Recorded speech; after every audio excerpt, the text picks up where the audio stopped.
Assalamualaikum warahmatullahi wabarakatuh. Jumpa lagi dengan teknisi PC. Bagaimana kabar sobat semuanya? Baik-baik saja ya. Jadi di video kali ini saya akan sharing lagi, yaitu tentang cara mengatasi touchpad yang tidak berfungsi. Lah kok ini gerak-gerak mas? Saya pakai mouse eksternal teman-teman ya, maka touchpadnya bisa berfungsi. Nah, untuk kasus seperti ini, touchpad itu banyak penyebabnya dan banyak banget cara mengatasinya juga ya.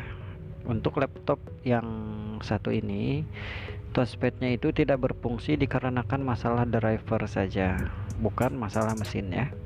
Oke, kita cek dulu teman-teman. Cara mengeceknya, silahkan klik kanan di disk PC ini, lalu pilih manage.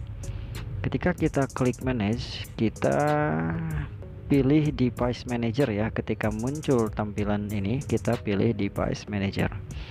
Nanti akan kelihatan berbagai macam driver. Karena yang kita akan atasi adalah mouse ya, berarti teman-teman klik tanda panah kecil pada mouse and other pointer device ya. Nah, di sini tuh ada dua driver. Yang hide ini adalah driver mouse eksternal saya. Ya, ini, dan yang ini adalah driver touchpad laptopnya. Tentunya kita akan update driver yang ini. Nah, jika kalau misalkan di driver ini cuma ada driver eksternal, berarti masalahnya ada dua penyebab. Bisa karena touchpad laptopnya rusak, bisa karena drivernya yang harus kita download ulang. Berhubung ini masih ada drivernya, silahkan klik kanan lalu update driver. Di sini teman-teman pilih browse my computer ya for driver software, lalu pilih let me pick. Di sini teman-teman tinggal dicoba satu persatu ya. Nah, dicoba lalu next, dan ketika sudah, kita cabut dulu ya si mouse eksternal sayanya, akan saya cabut dulu ya, supaya kita tahu touchpadnya berfungsi atau enggaknya. Kita cabut, maka driver si mouse eksternalnya akan hilang. Nah, ini sudah saya cabut teman-teman ya, lalu kita gerakan.